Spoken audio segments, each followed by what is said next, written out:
All right, so get ready, because today we are taking a deep dive into Stoicism. Ooh, exciting. Yeah, we're going to be tackling something that I think pretty much everybody listening can relate to, and that is relationships. Oh, yes. Always relevant. Always relevant. Yeah. Yeah. Um, but we're going to be looking at it from a Stoic perspective, and specifically kind of those tricky relationships, the ones that maybe aren't bringing out the best in us. Yeah, those energy vampires. The energy vampires. Exactly. We're going to be exploring this idea that, we are shaped by the company we keep. Yeah, and this idea that, we are the average of the 5 people we spend the most time with. It's a little unnerving when you think about it, right? Like, it makes you kind of look around and go, ugh. Yeah, exactly. Who are those 5 people? Who are those 5 people, and are they really bringing out my best self? Right. So to kind of help you unpack this a little bit, we're going to be drawing on some insights from this YouTube video. All right. And it's from the Stoic Bond channel. Okay. And it's called 7 Types of People. Stoicism warns us about, in parentheses, avoid them. Ooh, very catchy title. Very catchy title. Yeah, very clickbaity. Yeah. But they really lay out some interesting personality types that we're going to kind of break down. And then we're going to talk about what are those Stoic strategies for navigating these relationships. Fantastic. Yeah.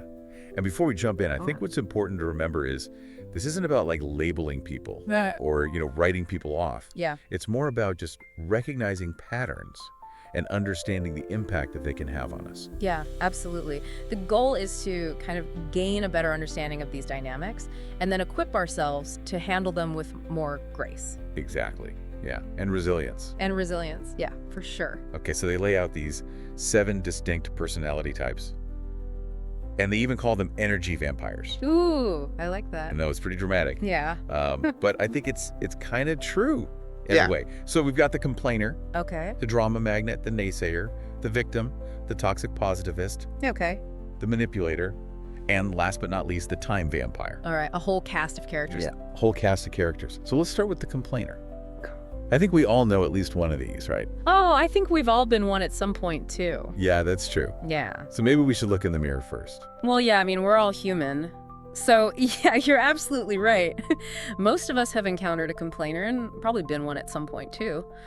But these are the people who just seem perpetually focused on the negative and the problems rather than the solutions. Yeah. And I feel like we all have our days, right? Yes. We're just in a complaining mood. Yeah. What's the difference between just having a bad day Yeah. and being a chronic complainer? And why do the Stoics caution us about spending too much time with these types of folks? Yeah, well, I think it's important to differentiate between, venting occasionally and constantly dwelling in negativity. Right. And as you said, we all have those days. But if it becomes a pattern, then that's where we can kind of identify that as a complainer. And the Stoics caution us against spending too much time around complainers because their negativity can be really contagious. And it can kind of drag us down and prevent us from focusing on those solutions and taking those positive actions that Stoicism encourages. Yeah, I can definitely see how that would be detrimental. It's like it almost infects your own thinking. Yeah, absolutely. If you're surrounded by complaining all the time. So what is the Stoic approach to dealing with the complainer? Is it just to avoid them altogether? Yeah, well, that is one strategy, is limiting exposure. Yeah. If it's someone you can choose to spend less time with, that's certainly an option. But oftentimes it's not that simple. Right? It could be family members. Exactly. It could be family members, Yeah. colleagues. Coworkers, yeah. So in those cases where you can't just avoid them, practicing mental distancing is really key. Okay. So what is mental distancing? Like, how do we do that? Yeah. So mental distancing is basically recognizing that their complaints are external to you. Right. So you can acknowledge their feelings without internalizing their negativity. Okay. So it's almost like building an invisible shield that deflects their negativity so it doesn't penetrate your own mindset. Okay. So you're not dismissing their feelings, Exactly. but you're also not letting it kind of infect you. Exactly. Gotcha. Okay. Right. So what else can we do besides just trying to avoid their negativity? Yeah, so one really great technique is to gently guide the conversation towards solutions. So instead of getting caught up in the negativity, if they're complaining about a problem, try asking them, well, what do you think could be done to make this better? You might be surprised by the response. So instead of just joining in the complaining, you're almost turning it into a brainstorming session. Exactly. Like, okay, how can we problem solve this? Exactly. I like that. Yeah. Okay. So listeners, I want you to think about this. Who in your life tends to kind of dwell on problems more than focusing on solutions? Yeah. How could you apply these stoic techniques to protect your own mental well-being? All right, well, let's move on to the next character in our cast of characters. Okay. The drama magnet. The drama magnet. These are the people who are always caught in some kind of crisis or conflict. They're like the human soap opera, right? Yeah, exactly. Always something going on. Always embroiled in some big dramatic situation. Right. So what is it about these types that makes them so draining to be around? Well, you know, the drama magnet can be quite alluring at first because you might mistake their drama for passion or excitement. Okay. But their energy is chaotic and unpredictable. Right. And oftentimes they pull other people into their vortex, and it can leave everyone feeling depleted around them. Yeah, and the video gave a really good example about a friend who's constantly like having these big fallouts Yeah. with other people in your social circle. Right? And it's like they can't maintain a stable relationship Yeah. without there being all this drama. Yeah, it has to be exciting. And then before you know it, you're kind of caught in the middle of it. Right. You know, giving advice or trying to mediate or just listening to their endless complaints. Yeah, and it can really start to seep into your own life, too. And you might find yourself taking sides or, getting alienated from other people because of your association with the drama magnet. Oh, yeah, that's a good point. Yeah. So how do we navigate these treacherous waters without getting sucked into their chaotic current?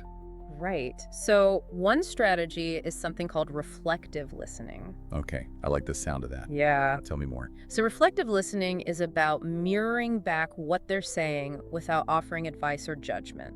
So you're not trying to fix their problems. Exactly. You're not getting swept up in the emotion. Right. You're just simply acknowledging what they're saying. Yes. You're holding up a mirror to their emotions, allowing them to see themselves more clearly. But the key is to do this without getting entangled in their narrative. That sounds like a really valuable tool to have in your toolbox. Yeah. I feel like that would be useful not just for drama magnets, but for any difficult conversation. Oh, absolutely. Yeah. Okay. So what else can we do? So another important strategy is selective unavailability. Ooh. Are we allowed to say no to the drama magnet? Absolutely. We are allowed to say no to the drama magnet. It might feel a bit counterintuitive at first, but Stoicism really emphasizes the importance of valuing our time and energy. Right. We only have so much. Exactly. Right. We have a limited amount, and we need to be mindful of how we choose to spend them. So it's okay to set boundaries and say, hey, I care about you, but I can't get caught up in this drama right now. Exactly. And it's not about being callous or uncaring. Right. It's about protecting your own well-being and making sure that you have the energy to focus on your own goals and aspirations. Okay, so listeners, I want you to think about this. Do you have a whirlpool in your life? Someone whose drama is constantly pulling you in? Yeah, good question. And how could you apply these ideas of reflective listening and selective unavailability to create a little bit more space? Yeah, create some healthy distance. Yeah, okay. Let's move on to the next challenging personality type. The naysayer. Ooh, the naysayer. Yeah. This is the person who just seems to have a bucket of ice water, Yes. like ready to just pour on all your hopes and dreams. Yeah, they're the dream crushers. They are dream crushers. Yeah. Always pointing out why things won't work out, why your goals are unrealistic, why you should just give up now. Yeah. Are they doing this intentionally? Are they trying to sabotage our happiness? It's not always intentional. Sometimes they think they're being helpful or realistic, but their specialty is undermining confidence and aspirations. Okay. And the video uses this really interesting metaphor.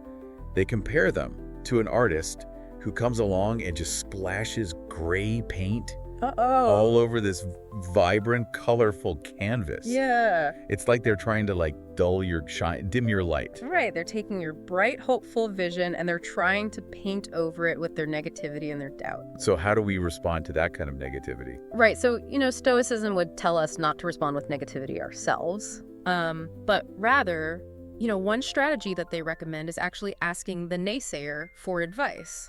Wait, really? We're going to ask the naysayer for advice? Yeah, it sounds kind of counterintuitive, Yeah. but there's a psychological reason for this.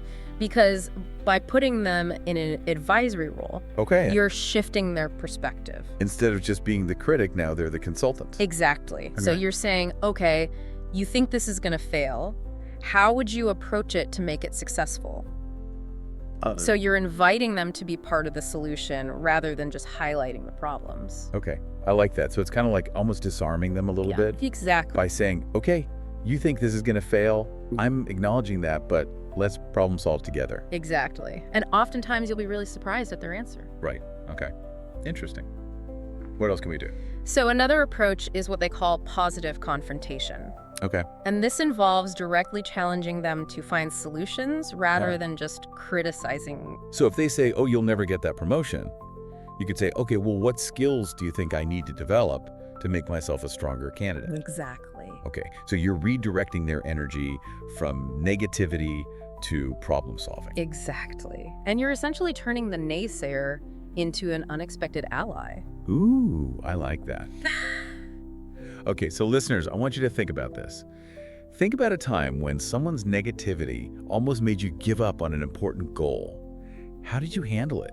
Yeah. And how could you apply these stoic strategies to turn those negative voices into opportunities for growth? Yeah. Great question. All right, let's shift gears a little bit and talk about the victim. The victim. I think we've all encountered this personality type at some point. It's the person who perpetually blames external factors for their misfortunes and refuses to take any personal responsibility. Right. They always feel like they're being targeted. Right, they're always the victim. Yeah. So what's the danger of getting caught up in their negativity? Well, their victim mentality can be incredibly contagious. And the example that they give in the video is this idea of a friend who's constantly blaming their exes for their failed relationships. Right. And they never seem to acknowledge their own role in the patterns that keep repeating. Yeah, and I think sometimes it's hard because you want to be supportive, Yeah. but you also don't want to enable that kind of thinking. Right. So what's the stoic approach here? So the stoic approach here is something called compassionate detachment. Compassionate detachment. Yeah. So it's about, acknowledging their suffering, showing empathy, Right. but also recognizing that we can't fix their problems for them. We can't rescue them. Exactly. We can offer support, but we can't carry them on our backs. Right, and it's almost like that's enabling their victimhood even more. Exactly. We all have to take responsibility for our own choices and actions. Okay, so listeners, I want you to reflect on this. Yeah. Have you ever fallen into the victim trap yourself? How did it affect your mindset and your actions? And how could you apply these principles of compassionate detachment and personal responsibility to navigate those situations more effectively? Yeah, that's a really important question to ask ourselves. Okay, let's move on to one that I think might surprise people a little bit. The toxic positivist. The toxic positivist, Is positivity a good thing? positivity is a fantastic thing. Okay, But the toxic positivist takes it to an extreme. go ahead. They insist on this kind of excessive cheerfulness, and they dismiss any genuine negative emotions or experiences. So it's like those people who tell you to just be happy Exactly. when you're like going through something really difficult. Yeah, or just look on the bright side. Right, and it's like, well, yeah, there might be a bright side, but I'm also allowed to feel, Yeah, to acknowledge the negative. acknowledge the negative. Yeah. Yeah. And they use a really good analogy in the video. They talk about a garden, Okay, and they're like, a healthy garden needs both sunshine and rain. right. It needs flowers and weeds. Yeah. But the toxic positivist only wants to see those blooming roses. Exactly. They're kind of blind to everything else that's going on in the garden. Yeah, they don't want to acknowledge the weeds or the storms. But that's not realistic, Yeah. right? No, it's not. That's not how life works. Right. We need to embrace the full spectrum. The good, the bad, the ugly. Exactly. Yeah. So how do we engage with the toxic positivist in a way that doesn't make us feel like we have to suppress our own feelings? Yeah. Well, I think one thing we can do is gently bring balance to the conversation. Okay. So if they're saying, just look on the bright side, you can acknowledge the positive, but also say, well, it's also okay for me to feel upset about this. So you're not denying the positive, Exactly. but you're also not pretending like the negative doesn't exist. Right. Okay, I like that. What else? So another important tool here is to practice emotional granularity. Emotional granularity. That sounds a little complicated. It sounds complicated, but it's really not. It just means learning to recognize and label the full range of our emotions with greater precision. Okay. So instead of just saying, I feel bad, Right. you might say, well, I'm feeling a bit melancholic today because of this particular situation. So you're getting more specific with your language. Exactly. Okay. So listeners, I want you to consider this. How comfortable are you with acknowledging and expressing both positive and negative emotions? And how can you apply these stoic principles of, emotional granularity and balanced perspective Yeah. when you're engaging with those toxic positivists in your life. It's a good practice for all of us. Okay, so we've got 2 more personality types to cover. Okay. So we take a quick break and come back and tackle this. Sounds good. Welcome back. We are continuing our deep dive into Stoicism, and today we are dissecting these 7 energy vampires. Energy vampires. Yeah, I think it's such a great term. I know, I love it. But we're exploring these tricky personality types that can really leave us feeling drained. And we've already talked about the complainer, the drama magnet, the naysayer, the victim, and the toxic positivist. Right. What's interesting to me about this is it doesn't seem like Stoicism is about, avoiding these people altogether. No, not at all. It's more about understanding them. Right. Understanding the patterns and kind of equipping ourselves to handle the dynamics in a way that protects our own well-being. Yeah. We're not trying to change these people. Right. We're not trying to, get rid of them from our lives necessarily. Right. It's more about, okay, how do we manage these relationships Exactly. in a healthy way? Yeah. And how can we take responsibility for our own side of the street? Exactly. Yeah. So what do you think is, the most powerful tool that Stoicism offers for dealing with these sorts of people? Well, I think it's a combination of self-awareness and the principle of focusing on what we can control. Okay. Right. Because when we're mindful of our own reactions and we choose to respond in a way that aligns with our values, we become less reactive to the negativity of others. No, it's not about controlling them. Right. It's about controlling ourselves. Exactly. Okay, I like that. All right, so we've explored 5 of these energy vampires so far. Oh, okay. Are you ready to tackle the next one on the list? I am. Bring it on. Okay, this is a good one. This is the time vampire. The time vampire. I think we all know a few of these. Oh, yeah, for sure. What makes these types so draining? Well, time vampires are the people who just consume your time and energy with constant interruptions, demands invitations that don't align with your priorities. Yeah, it's like death by 1,000 paper cuts. Exactly. Each interaction might seem small, Right. but it's like that cumulative effect is what really gets you. Yeah, it can be incredibly disruptive. Yeah, and it's like they don't even realize what they're doing. Right. They're often not even aware of the impact that they're having on your time and productivity. Right. So the video gives a couple really good examples. Think about that colleague who's constantly interrupting you with trivial questions. Oh, yeah. And it's like every time you get in the zone, they come in and break your concentration. Right. Always need something. Always need something. Yeah. Or that friend who bombards you with texts and calls, expecting you to just drop everything and attend to their needs. Yeah, it's always urgent. Right. So how do we handle these time vampires? Well, I think the key here is twofold.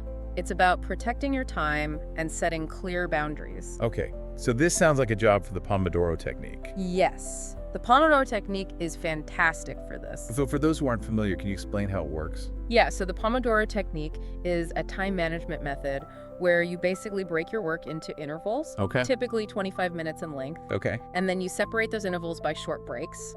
And during those focus work intervals, you commit to minimizing distractions. So you put your phone on silent, you close any unnecessary tabs on your computer. You put a do not disturb sign on your brain. Exactly. Yeah. Love it. Yeah. Okay. What about those social time vampires? Oh, yes. The ones who are constantly inviting you to things that you're like, I have no interest in doing that. Right. How do we deal with those? So that's where boundary setting really comes into play. Okay. And you have the right to say no. You don't need elaborate excuses. Just a simple no thank you. Exactly. Just thanks for the invitation, but I can't make it. Perfect. Okay. Yes. So listeners, I want you to think about your own time sucks. Those activities or those people that are just draining your time and energy Yeah. without adding any value to your life. How could you apply the Pomodoro technique and assertive boundary setting to reclaim some of that time and energy? Great question. All right, let's move on to our final energy vampire. Okay. The one I think we've all encountered at some point. We probably all have. Yeah. The manipulator. The manipulator. These are the masters of emotional puppetry. Oh, they're so good at it. I know. Yeah. They're pulling the strings behind the scenes, Right. playing on our emotions Right. to get what they want. They're sneaky. They are sneaky. So how do they typically operate? Well, the manipulator uses all kinds of subtle tactics to control or exploit others for personal gain. Okay. And, It might be flattery. Okay. It might be guilt trips. Okay. Passive-aggressive comments. Okay. Or even outright deceit. And they do it in such a way that it's like you almost don't even realize it's happening. Right, exactly. And it's often disguised as favors or acts of friendship. Yeah. So it makes it really hard to call them out. Yeah. You feel like a jerk. Right, exactly. If you're like, hey, you're manipulating me. Right. So what are some real world examples of their tactics? Well, think about that friend who always guilt trips you into covering dinner, Oh, yeah. right? They're always playing on their supposed financial struggles, even though, they're doing just fine. Right. Or they conveniently forget their wallet Yeah, exactly. when the check comes. Right. Or the colleague who's always, showering you with compliments on your work ethic right before asking you to do their tasks. Oh, yeah. Yeah. Yeah, I've experienced that one. It's like, come on. I know. It's so frustrating. I know. So how do we disarm these emotional ninjas? Right. So one technique is what's called fogging. Fogging. Fogging. Yeah. So it's basically agreeing with any truth in their statement, but refusing to engage with their emotional manipulation. Right. So if they say, you're so successful, you should cover dinner, you could say, well, you're right, I have been doing well lately, but let's split the bill as we usually do. So you're acknowledging the truth, Exactly. but you're not giving in. Exactly. Okay. What else can we do besides fogging? So another crucial strategy that we've talked about before is setting clear boundaries. Boundaries. Yes, boundaries are like our personal force fields. I like They it. protect our time, energy, and emotional well-being. But how do we set boundaries effectively with someone who is so skilled at manipulating our emotions? Well, you want to be clear, concise, and assertive. Okay. And if they ask you to do something that you're uncomfortable with, just say no. Okay. And you don't have to offer lengthy explanations or apologies. Just a simple no. It's great. Exactly. Yeah. I can't do that. Okay. So listeners, I want you to think about this. Uh-huh. Have you ever felt pressured to do something you didn't want to do? How did you handle it? Yeah. And how could you apply these stoic principles of fogging and boundary setting to navigate those situations more effectively? It's all about protecting ourselves and our energy. Absolutely. Yeah. Okay, so we have now covered all 7 of these energy vampires. We did it. We did it. Yeah. What are your biggest takeaways? Yeah, I'm curious, which of these types resonated most with you? Yeah. And what are some of those stoic strategies that you're excited to try out? We'd love to hear your thoughts. Yeah, tell us in the comments. Well, we have covered a lot of ground in this deep dive, haven't we?